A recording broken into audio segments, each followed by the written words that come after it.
Welcome to the deep dive, where we take that huge mountain of information you've gathered, try to strip away all the digital noise, and really deliver the clearest, most fascinating distillation of truth sources actually out. And today, wow, we are stepping right onto mythological ground zero. We're talking about the story of Medusa. And if you have spent, any time whatsoever online looking into Greek mythology, you know this figure is perhaps the biggest flashpoint out there.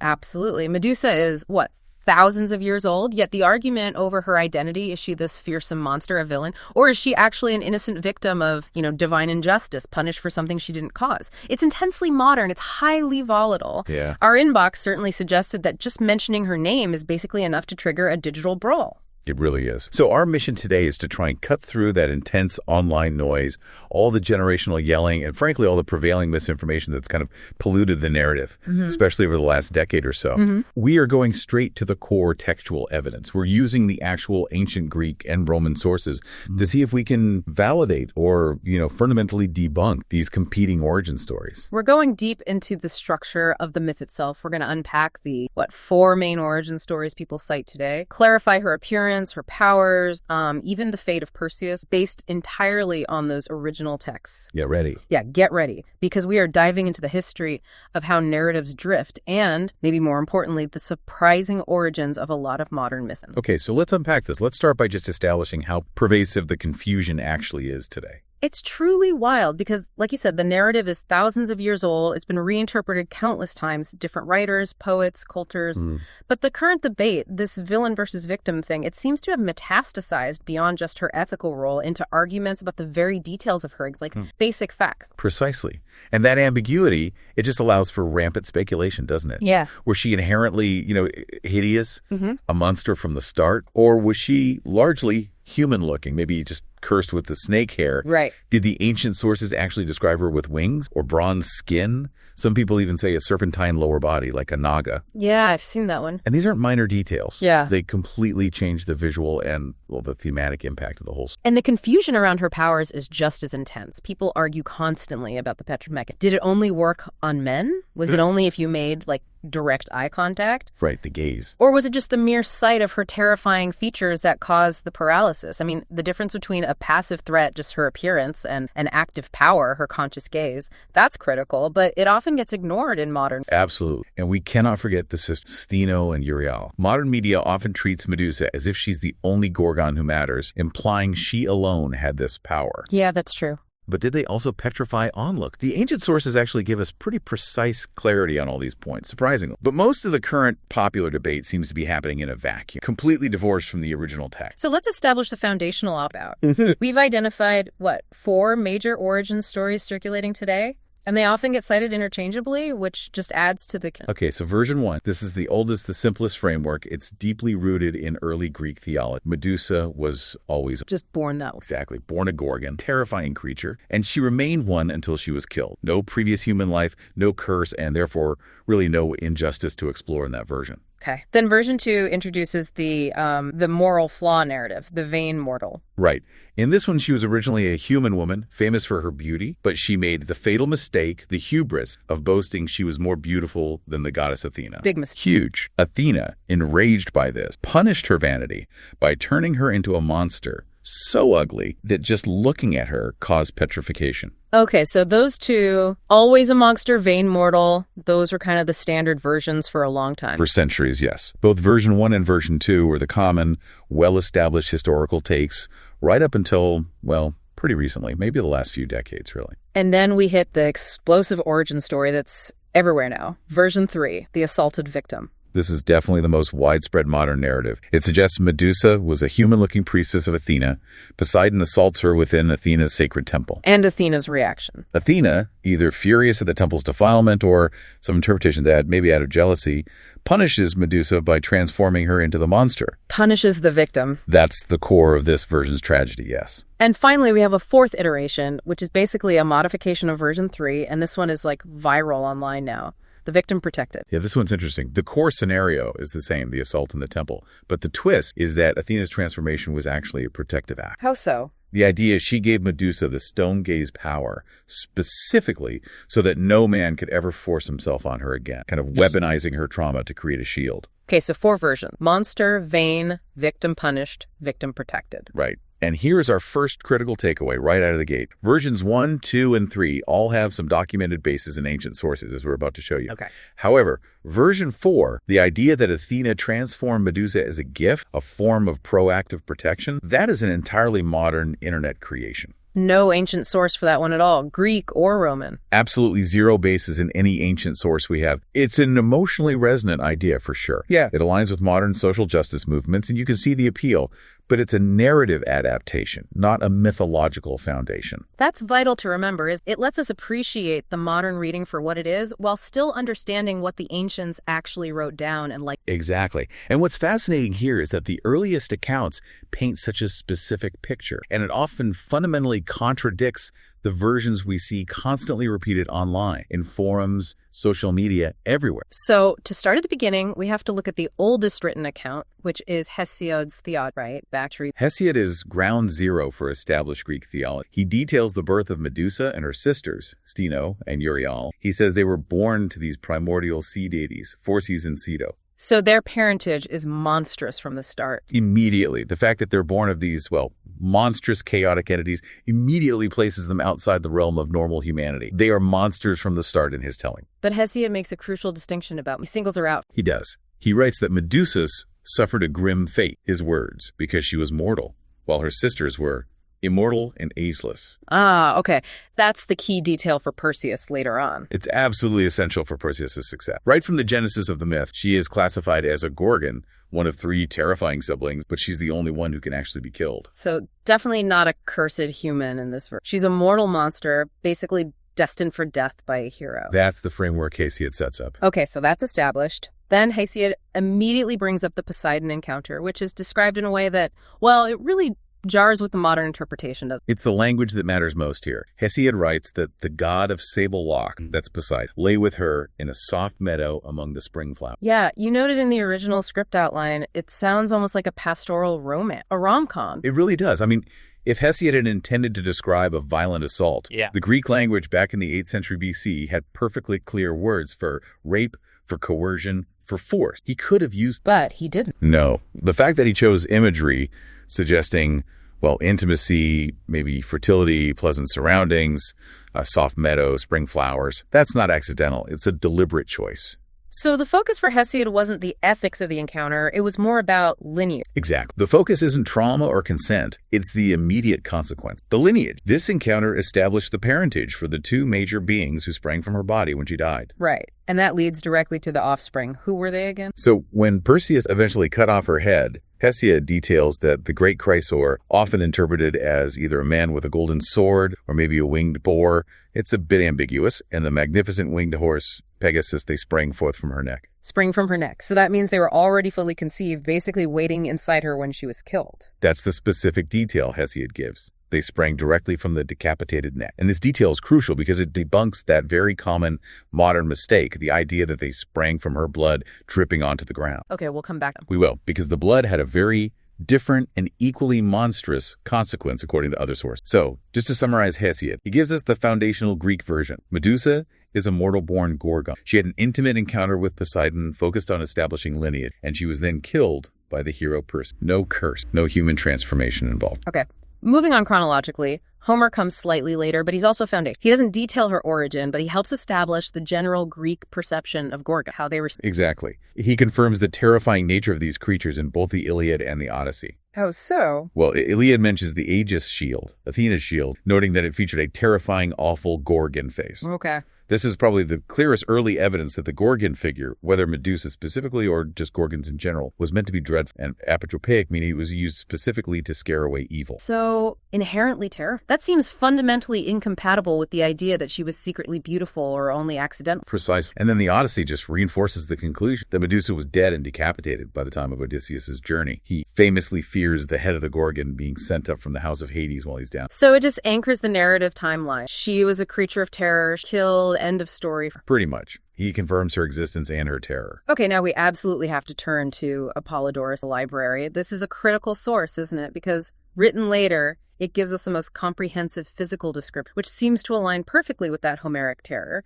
But he also acknowledges the second. Yes, Apollodorus is hugely important. He gives us the full visceral horror show that we actually see reflected in the earliest Greek ceramic iconography, the vases and things. So what does he say He describes the Gorgons, plural, remember, as having heads with scaly serpents coiled around them, large tusks like those of swine. Tusks, like a boar. Like a boar. Also hands of bronze and wings of gold, which gave them the ability to fly. Wow, that is an absolutely savage description. Bronze hands, boar tusk. This is so far beyond the image of just an otherwise beautiful woman who had a bad hair day with snakes. This is a terrifying composite beast. It really is a creature of chaos. And that detailed description is critical for understanding the mechanics of her power, the petrification. Apollodorus clarifies that the Gorgons, Medusa, and her sisters, Steno and Uriel, turned all who beheld them to stone. Okay, that one line alone settles two of the biggest online debates right there. Yeah. First, it wasn't just Medusa. The power was intrinsic to being a Gorgon. Correct. And second, it was simply beholding, not just eye contact,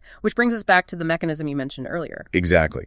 Apollodorus explicitly states that Perseus had to use a polished mirror shield to view her reflection while she was asleep in order to approach her. While she was asleep. Yes. And this is a hugely significant detail. Think about it. If the power came solely from her gaze or required her conscious eye contact, then her being asleep should logically negate the danger, right? Yeah, she wouldn't be gazing at anything. Precisely. The fact that Perseus still required the reflective shield even while she slept confirms that the petrification power was passive. It was triggered by the visual information of her monster's physical features reaching the viewer's eye, regardless of whether she was conscious or looking back. So she didn't have to actively weaponize her stare. She was just a walking, petrifying statue trigger, which confirms the monster's classification.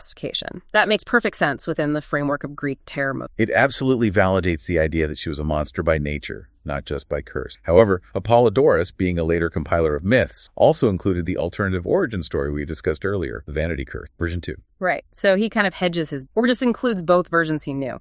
He lends legitimacy to version. He includes a note saying, "There are some who say that Medusa lost her head, Athena, for they say that the Gorgon had claimed to rival the goddess in beauty." Okay. So we can confirm the ancient Greeks had two primary competing narratives. One, born a monster, which seemed Hesiod's version in Apollodorus' text. Two, cursed due to vanity, which Apollodorus includes alternative. And importantly, neither of these early Greek versions centered on an assault or positioned Medusa as a true victim of divine injustice in the way we understand it today. Not in the way the modern narrative frames it, no. Okay, here's where it gets really interesting, because now we pivot.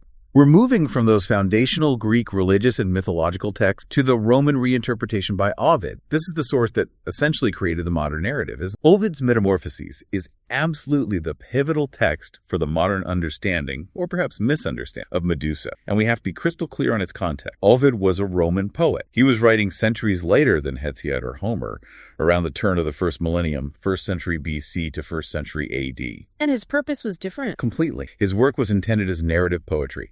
It was a sweeping adaptation of classical myth designed to entertain the sophisticated Roman elite. It was not a sacred religious text like Hesiod's Theogony. But somehow, this text fundamentally shifted Medusa's identity and became the root of the modern victim. That's exactly what happened. Despite being secondary, Ovid's version became the most widespread, often mistakenly cited today as if it were the original Greek story. He totally flips the eth script. He uses the Roman names, right? Neptune for Poseidon, Minerva for Athena, and he delivers that victim narrative version stark. He does. Ovid begins by establishing Medusa's prior identity, really emphasizing her attraction. He says she was once exceedingly beautiful, sought after by an army of suitors. He makes a big deal about her hair, too. Yes, he specifically says that her marvelous hair was her crowning glory. This foregrounding of her desirability, her beauty, her famous hair is all essential to the tragedy he's crafting. And then comes the core deviation from Hesiod, assault. Ovid uses very clear language here. Unambiguous. He says Neptune forced himself on this glorious creature inside the shrine of Minerva. Forced himself. Pair that language to Hesiod's lay with her in a soft meadow. It's night and day. Absolutely. Ovid deliberately chose a much harsher term, vitias, in the Latin, meaning violated or defiled, to describe the non-consensual act. He creates a narrative of sexual violence that simply wasn't the focus or even present in the earliest Greek writers like Hesiod. That shift in word choice is the entire engine of the modern debate. And Minerva's immediate reaction in Ovid. Ovid writes that Minerva screened her virginal eyes with her aegis in horror, suggesting she was offended by the act itself and then punished the sin by transforming Medusa's beautiful hair into horrible snakes. Just the hair. This specific transformation is the third major departure. In Ovid's Roman version, critic, only Medusa's hair was changed to snake. Her sisters aren't mentioned as sharing this fate, nor are they described as monstrous in this context. This focus only on the hair is the direct, likely origin of that popular modern image we see everywhere. Medusa is otherwise beautiful, maybe tragically so, but has serpents crowning her head. Ovid effectively transformed a bronze-handed, boar-tusked, winged monster into a figure of ruined beauty. And that image is so much more emotionally powerful, isn't it? It makes the tragedy of her punishment seem far more acute, more relatable, perhaps. Definitely more relatable to human experience than a primordial monster being slain. But Ovid also introduced specific language, or perhaps omitted details, that led directly to modern mischaracterizations. Like the idea she was a priest. Exactly. Modern retellings frequently label Medusa as a priestess of Athena, suggesting she took vows of celibacy that were violated, making Athena's punishment seem even more hypocritical or cruel. But Ovid only specifies the assault occurred inside Minerva's shrine. He never actually says Medusa was serving there or had taken any vows. So that's an interpretation layered on top of Ovid later on. It's an interpretation, likely added to heighten the sense of injustice. And Ovid, writing centuries after the Greek foundation, clearly felt completely entitled to take artistic license with chronology and details throughout his Metamorphoses. We see that elsewhere. Absolutely. We see this license later in the Perseus tale, when Ovid has him use Medusa's head to turn the Titan Atlas into the Atlas Mountain. Right, which clashes with the Heracles. It's great poetry, dramatic, but it directly contradicts the established Greek mythos, where Atlas is still holding up the sky much later when Heracles comes along to get the golden apple. Ovid was adapting, synthesizing, and, yes, frankly, changing the myths to suit the taste and narrative flow of his epic poem. But modern readers often grab Ovid's poetic changes and cite them as if they were established Greek dogma. That's the crux of it. Which brings us right back to the core of the misinformation problem. Ovid's version 3, the assault victim, is so often presented today as the untold truth or the hidden origin that was somehow censored by male historian or the patriarch. The irony is just incredible, isn't it? People are claiming to restore the original version by citing a narrative written about 700 years after the earliest surviving Greek accounts. And this online narrative drift often incorporates inaccuracies that aren't even present in Ovid's text itself. Precisely. Like the claim that Athena was jealous of Medusa's beauty. Ovid implies offense at the sacrilege, not jealousy. Or the idea that Medusa was the most beautiful woman of all time, completely ignoring figures like Aphrodite or Helen of Troy who hold that kind of status elsewhere. Yeah, or that claim that the dispute was somehow tied to a competition for patronage over the city of Athens between Athena and Poseidon. Utter nonsense. That's a completely separate myth about the naming of Athens. These inaccuracies just get layered onto Ovid's already altered account through sheer repetition and copying online. It really demonstrates the fragility of historical understanding when sources aren't checked. When we just accept content without demanding even basic source validation. The narrative always becomes simplified, exaggerated, and ultimately distorted. Okay, so if we connect this to the bigger picture, we really need to dedicate some serious time now clearing up a few fundamental misconceptions about the stories after. Things that are constantly wrong in movies, books, online. Let's do it. Let's start with a visual. Medusa was emphatically not half woman, lower half snake. Okay, where does that image come from then? Because it's everywhere. It's almost certainly a result of confusion, conflating her with other serpentine female figures in Greek mythology. Think of Echidna, who is described as half woman and half serpent, the mother of monsters, or possibly Lamia, another tragic snake woman figure. But not Medusa or the Gorgons. No, the Gorgon iconography, as detailed by Apollodorus and seen on ancient pottery, showed her as winged, husked, bronze-handed snake hair, but she had a human-like torso and leg. Terrifying, yes, but not half snake. However, we can't just discard the idea of the Gorgon head as a protective symbol entirely, can we? Because that has ancient roots. No, absolutely not, because that function is ancient and very real in the archaeological record. Gorgon faces, known as Gorgonian, were immensely important as apotropaic devices. Apotropaic meaning? Meaning they were used to ward off evil. They were deliberately placed on temples, on public buildings, on shields, even on homes, almost like a magical security system or a powerful ward. How do they work? The idea was to repel evil by presenting an image of such potent terror that any malicious entity, spirit, or even just bad luck would literally flee upon seeing it. So it's a very interesting protection mechanism. Medusa, or the Gorgon image, protects by being inherently feared. Right. That might fuel the modern idea that she is somehow a protective icon, even though she achieves this through a repulsive, terrifying, not through benevolent care. Protection through terror is the absolute essence. Okay, now let's address the persistent myth surrounding her winged child. Yeah. Flying horse. Pegasus. This is a huge misconception that permeates nearly all modern art. It really does. But Perseus did not ride Pegasus whether Greek or Rome. So how did Perseus fly? He definitely flew, right? Oh, he flew. Yeah. But he used winged sandals or shoes, the Talaria, which were gifts from the nymph, or sometimes said to be from Hermes. He used those to cross vast distances and escape the other Gorgons. So who did ride Pegasus first in the myth? A famous hero to first tame and ride Pegasus was Bellerophon. He rode Pegasus into battle against the Chimera.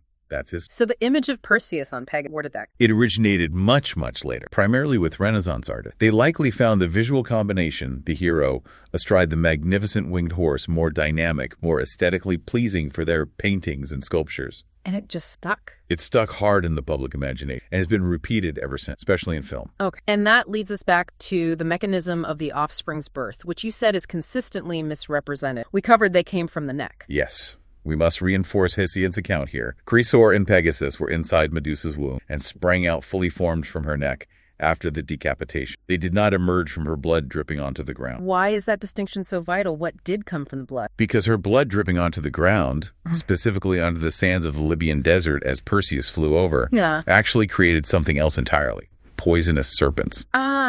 So the blood itself was venomous or... Exactly. According to some later sources, this is the origin of the deadly vipers of North Africa, including the dreaded Aspis bana. The Aspis bana. Now that's a fascinating detail. That specific serpent is linked to later sort of real-world historical accounts. Precisely. The Aspis bana, or asp, appears throughout classical text. Most famously, it features in the narrative surrounding Cleopatra's death, suggesting it was believed to be one of the serpents potentially used in her final act. Wow. So Medusa's blood creates a lasting real-world threat of poison and death, linking her mythical status to actual perceived danger. While her offspring, Pegasus and Chrysaor, emerge via a completely supernatural birth directly from her neck wound. It's a far more intricate and frankly more interesting mythology than simply saying the horse came from her blood. Definitely. Okay, now we absolutely must tackle the modern of Perseus himself. In a lot of current discourse, especially online, he's often painted as the villain of the story, a sexist, a narcissist. Yes, this is a very common reading now, particularly through the lens of version 3 or 4, where Medusa is the primary victim. But when you actually examine the complete arc of the Perseus story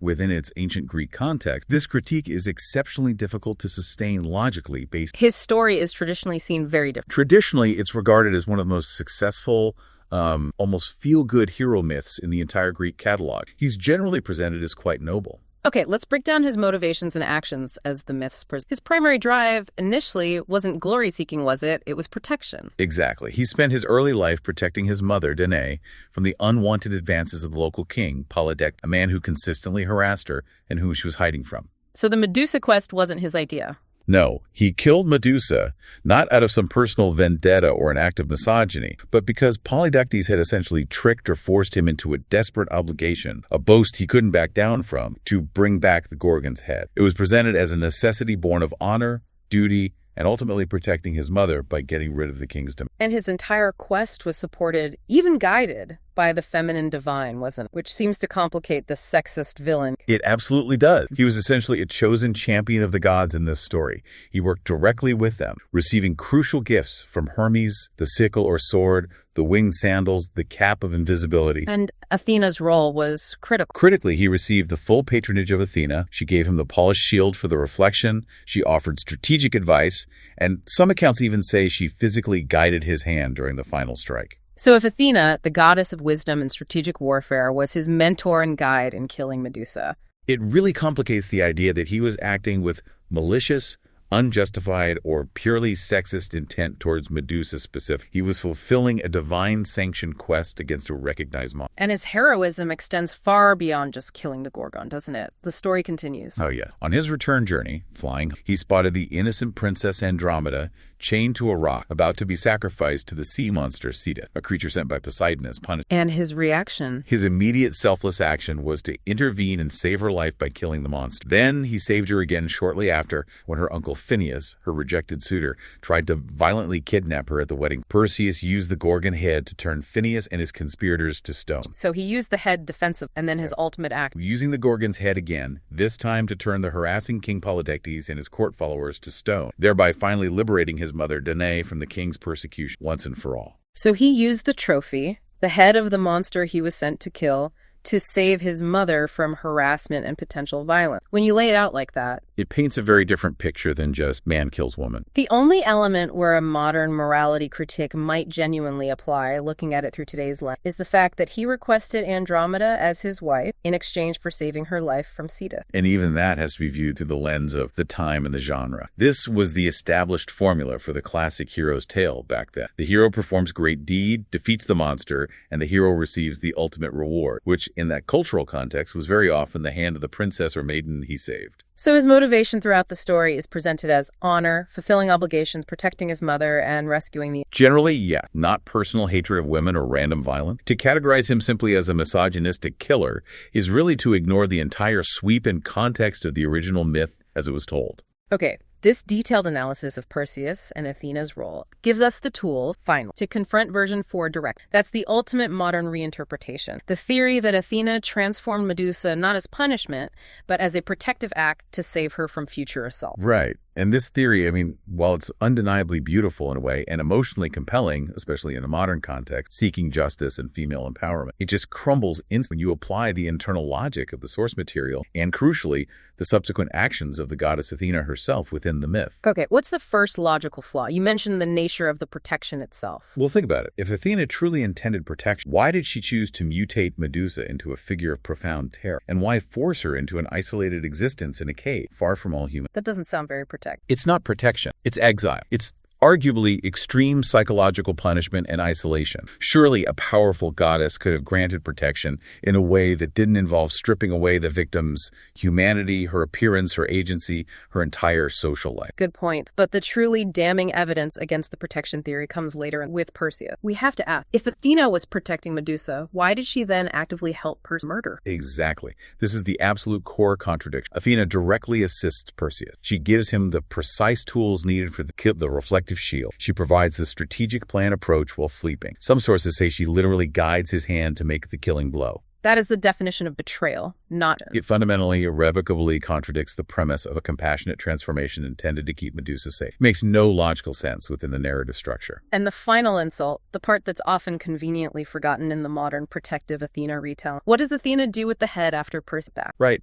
Athena then takes the severed head, the supposed symbol of protection she allegedly bestowed, and she uses it as a trophy. She mounts it squarely on the center of her own shield, the Aegis. Why? To enhance her own image of power and dread. She uses Medusa's terrifying face to make herself more fearsome in battle. Wow, so it's a perfect logical contradiction. You don't protect someone only to then help a third party kill them and then to top it off, use their severed head as a terrifying accessory for your battle gear. It just doesn't track. Yeah. The ancient Greek narrative across the different versions we have is clear. Athena's act regarding Medusa, whether prompted by vanity, version 2, or temple defilement, implicit in version 3 via Ovid's source, was punitive, and her subsequent actions align her firmly with the hero, Perseus, the slayer, not with Medusa. Okay, so after unpacking all of that, what does this entire synthesis mean for us today? For you, the learner, trying to navigate this incredibly complex and contradictory landscape surrounding Medusa, I think it means that context is absolutely everything. And maybe, just maybe,